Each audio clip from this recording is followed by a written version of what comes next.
Hello friends, welcome my YouTube channel. दोस्तों, आज मेरा टॉपिक है ऋग्वेद, जिसमें मैंने पिछले वीडियो में आपको पढ़ाया था भारतीय इतिहास जानने की क्या क्या स्रोत हैं, किन किन के माध्यम से हम इतिहास के बारे में जानकारी प्राप्त कर सकते हैं। उसमें एक है वेद। वेद में हमारा पहला वेद है ऋग्वेद। तो देखते हैं हम ऋग्वेद में कौन से महत्वपूर्ण प्रश्न बनते हैं, देखते हैं। ऋग्वेद में कुल मंडल है 10, जैसा कि आप सब जानते होंगे। ऋग्वेद में कितने मंडल हैं? 10। स्रोत इसमें क्या क्या दिया गया है ये भी देख लो। इसमें स्रोत एवं प्रार्थनाएं हैं, यानी इसमें ईश्वर महिमा का वर्णन किया गया है। ये वेद सबसे प्राचीनतम वेद है। ऋचाओं के क्रमबद्ध ज्ञान के संग्रह को हम क्या कहते हैं? ऋग्वेद कहते हैं। ऋचाओं के पढ़ने वाले ऋषि को होत्र कहते हैं। ऋग्वेद से आर्यों की राजनीतिक प्रणाली एवं इतिहास के विषय में जानकारी प्राप्त होती है। इस वेद में क्वेश्चन आता है, इस वेद में कितने मंडल हैं? तो इस वेद में 10 मंडल हैं, 1028 सूक्त हैं, 10,580 हैं, 10,600 लगभग मंत्र या ऋचाएं हैं। ऋचाओं को बोलते हैं मंत्र।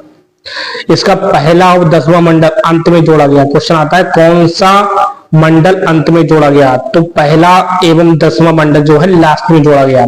दूसरे से 7वें मंडल को हम बोलते हैं गोत्र मंडल या वंश मंडल या ऋषि मंडल, और इसी को बोल देते हैं प्राचीन मंडल। तो दूसरे से 7वें मंडल को गोत्र मंडल, वंश मंडल, ऋषि मंडल, प्राचीन मंडल या परिवार मंडल भी कहा जाता है। तीसरे मंडल में गायत्री मंत्र का उल्लेख है। क्वेश्चन आता है किस मंत्र में, किस मंडल में गायत्री मंत्र का उल्लेख है? तो तीसरे मंडल में गायत्री मंत्र का उल्लेख है। इसी मंडल की रचना विश्वामित्र ने की थी। समर्पित है, किसको समर्पित है? सूर्य को। 7वें मंडल में 10 राग या 10 राजन युद्ध का उल्लेख। ये क्वेश्चन बहुत ही महत्वपूर्ण है कि 10 राज यज्ञ किस मंडल में वर्णित है? तो ये 7वें मंडल में, जो भरत कबीले के राजा सुदास एवं पूर्व कबीले 10 जनों के मध्य हुआ था।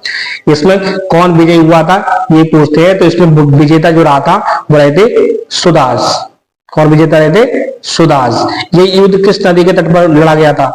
तो ये युद्ध रावी, यानी इसका प्राचीन नाम परशुणी के तट पर लड़ा गया। ये क्यों हुआ था? ये एक जल विवाद के रूप में लड़ा गया था। 7वां मंडल किस देवता को समर्पित है? तो 7वां मंडल जो है वो वरुण देवता को समर्पित है। इसकी रचना वशिष्ठ ने की थी। 8वें मंडल में घोषा, अपाला मुद्रा जैसी महिलाओं के नाम लिखित हैं। लोपामुद्रा छत्री थी कि उनकी शादी अगस्त ऋषि से हुई थी। कुछ वेद मंत्रों की रचना इसमें की थी किसने? लोपामुद्रा ने। 8वें मंडल में मिली हस्तलिखित प्रतियों के परिशिष्ट को खेल कहा जाता है। ये क्वेश्चन आईएएस में आ चुका है कि लोपामुद्रा ने किसकी रचना की थी? तो इन्होंने कुछ वेद मंत्रों की भी रचना की थी। ये सबसे विदुषी महिला थी उस टाइम की। जो 9वां मंडल है वो सोम को समर्पित है। शाम मुजबन पर्वत से मिलता है। मैं कवि हूँ, मेरे पिता वैद्य हैं, माता अन्न पीसने वाली हैं। कवि अंग्रेज का कथन इसी मंडल में रहता है। तो पूछ लेते हैं कि मैं कवि हूँ, मेरे पिता वैद्य हैं, माता अन्न पीसने वाली है, ये कथन किसका है? तो ये कथन है अंग्रेज का। 10वें मंडल में पुरुष सूक्त में शुद्ध शब्द का उल्लेख है, जिसमें चारों वर्णों का भी उल्लेख मिलता है। ये उत्तराखंड पीसीएस में क्वेश्चन आ चुका है। 10वें मंडल के नास्तीय सूक्त में निर्गुण भक्ति का उल्लेख मिलता है। नदी सूक्त में वर्णित सबसे अंतिम नदी गोमल, जो सबसे अंतिम नदी है वो है गोमल। देवी सूक्त का उल्लेख इसी मंडल में मिलता है। क्वेश्चन कभी कभी पूछ लेते हैं कि इस मंडल की रचना, या कोई मंडल दे दिए कि इस मंडल की रचना किसने की थी? तो ये ऋग्वेद में कुल 10 मंडल हैं, इनके रचयिता क्रम से दिए गए हैं। तो इसमें प्रथम जो मंडल है इसकी रचना की थी विश्वामित्र, चतुर्थ वामदेव, पंचम अत्र, इस तरीके से ये है।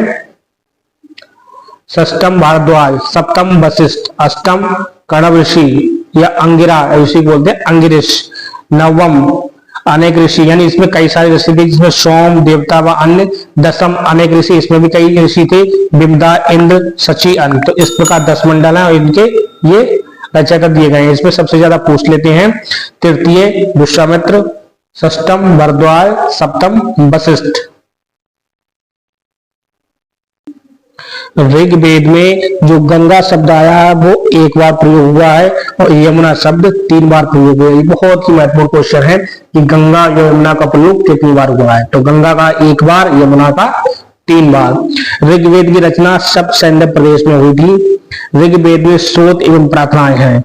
ये आरो 2016 में आ चुका है कि ऋग्वेद में किसका वर्णन है। इसमें ईश्वर महिमा का उल्लेख मिलता है। गोत्र शब्द का सर्वप्रथम प्रयोग ऋग्वेद में हुआ। गोत्र शब्द का मूल अर्थ गोष्ठ अथवा वह स्थान जहां समूचे कुल का गोधन पाला जाता है। गोत्र प्रथा की स्थापना उत्तर वैदिक काल में हुई थी। ऋग्वेद में सबसे पवित्र नदी कौन सी मानी जाती है? सरस्वती। ऋग्वेद में सरस्वती को मातेतमा यानी सबसे अच्छी माँ, देवीतमा सबसे अच्छी देवी, नदीतमा सबसे अच्छी नदी माना जाता है। ऋग्वेद में यव शब्द जौ उत्पादन हेतु प्रयुक्त किया जाता था। स्तंभ कौन सा उत्पादन होता था? जौ का। ऋग्वेद में सर्वाधिक सूक्त 250 इंद्र को समर्पित हैं, जो कि युद्ध के देवता माने जाते हैं, और 200 अग्नि को समर्पित है। ऋग्वेद में सर्वाधिक संख्या में मंत्र अग्नि से संबंधित हैं। ऋग्वेद की मूल जो लिपि है वो ब्राह्मी में लिखी गई है। ऋग्वेद में अघन्या का प्रयोग गाय के लिए हुआ है। बहुत ही महत्वपूर्ण क्वेश्चन है, प्रश्न में भी आ चुका है ये कि ऋग्वेद में अघन्या का प्रयोग किसके लिए किया गया है? तो ये गाय के लिए किया गया है। सबसे महत्वपूर्ण संपत्ति उस टाइम की हुआ करती थी गाय। अघन्या का अर्थ होता है ना मारे जाने योग्य, यानी गाय को हम मार नहीं सकते। स्तुतियों का संग्रह, इसमें 2 ब्राह्मण हैं, ऐत्रेय ब्राह्मण और कौस्तकी ब्राह्मण। युद्ध देवता जो माना जाता है वो इंद्र को, और उपनिषद जो है वो ऐत्रेय उपनिषद है।